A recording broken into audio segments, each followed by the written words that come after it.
Welcome to The Newsworthy. All the day's news in less than 10 minutes. Fast, fair, fun, and on the go. Thanks so much for listening. Today, the government shutdown is over. President Trump targets the solar industry, and pot is given the green light in another state. Plus, Apple's HomePod, Netflix comedy, and Oscar nominations. All that and much more in less than 10 minutes. I'm Erica Mandy. Today is Tuesday, January 23rd. You ready? Let's do this. The government shutdown is officially over now, but some say it gave both parties a bit of a black eye. So first, what happened? Well, there were enough votes from Senate Democrats yesterday to go ahead and pass a short-term solution. It funds the government just through February 8th. And it also adds a 6-year extension to a program called CHIP, the Children's Health Insurance Program. That insures millions of kids. But Democrats also wanted permanent DACA protections. So a key part of this deal was a promise from the top Republicans. That promise is to allow an immigration vote in the coming weeks, a chance for Congress to pass permanent protections for so-called dreamers, the young, undocumented immigrants that were brought to the U.S. as children. The AP reports not all Democrats were on board with pushing this decision out to yet another date, and activists for immigrants' rights are pretty disappointed. But bottom line is that the short-term spending bill passed both the Senate and the House and got the president's signature. So that means the shutdown is over, and the hundreds of thousands of federal employees who were furloughed yesterday will be back to work today. Again, the new deadline to avoid another government shutdown is February 8th. Get ready for another fight.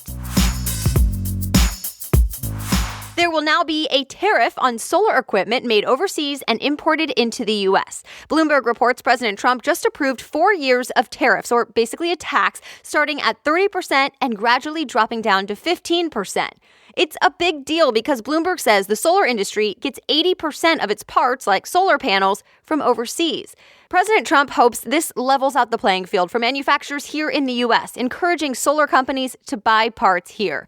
Critics say this will actually mean job losses in the U.S.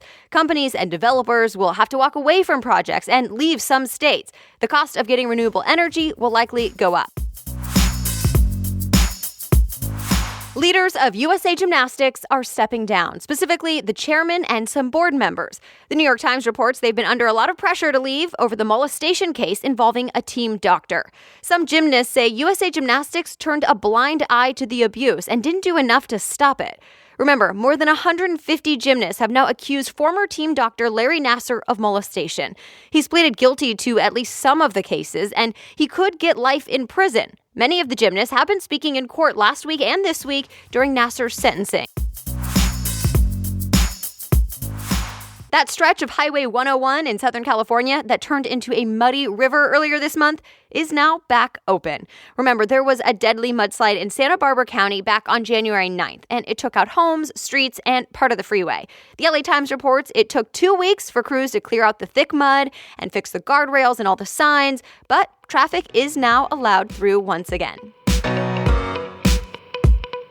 All right, other things people may be talking about today. Another state just made it legal to get high, at least at the state level. The Hill reports Vermont is the 7th state now to say recreational marijuana is okay and legal to grow and use. But there's something unique about this one. It's the first time the state legislature was the one to vote and give it the thumbs up. In other states, it's really been through voter-approved ballot measures, not the state lawmakers. The other thing is that sales are not okay. Only personal use is allowed for adults over 21, and if you grow 1 or 2 plants at home. No sales or stores are allowed. The new legalization goes into effect July 1st in Vermont. Of course, it's still technically illegal under federal law, and Attorney General Jeff Sessions has said he will not be protecting marijuana businesses, even in those states that have legalized it. It's coming any day now. The Apple smart speaker called the HomePod. Basically, Apple's version of Amazon Alexa or Google Home.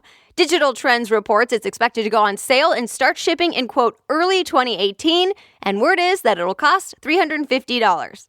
Apparently, the HomePod will be a smart speaker with the assistant Siri, as well as a high-quality stereo. It can be synced together with another HomePod, so you can have audio playing in multiple rooms at once, or even sync it with other supported speakers. Will it take down the competition that's been around a lot longer? Stay tuned. Netflix has crossed yet another milestone and is worth the big bucks. It's now worth more than $100 billion. TechCrunch reports the subscriber numbers just keep growing and wowing Wall Street. Also, Netflix says it'll experiment with new short comedy segments. Vulture reports it'll be just 15-minute stand-up specials that will be taped live next month in Atlanta and then released in bundles throughout the year. A new study says you don't have to feel guilty for sleeping in on the weekends, that it's actually good for you. The study was published in the journal Sleep and says it's actually not true that you can't catch up on sleep. Of course, scientists say you shouldn't rely on this method, but if you really need it, sleeping in can make a difference. Expect to learn who is in the running for an Academy Award this year because Oscar nominations will be revealed today. Oh, and remember that envelope mix-up last year when it was announced La La Land won Best Picture when it was really Moonlight? Well, the AP reports there are 6 new procedures in place this year to make sure that does not happen again. This year's big award show is on March 4th. And that's it. You are all caught up.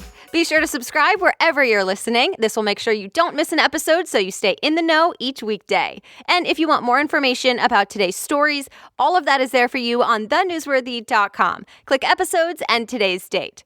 The Newsworthy is ready for you to listen every weekday by 4 a.m. Eastern Time. I'll be back with more news tomorrow. Have a great day.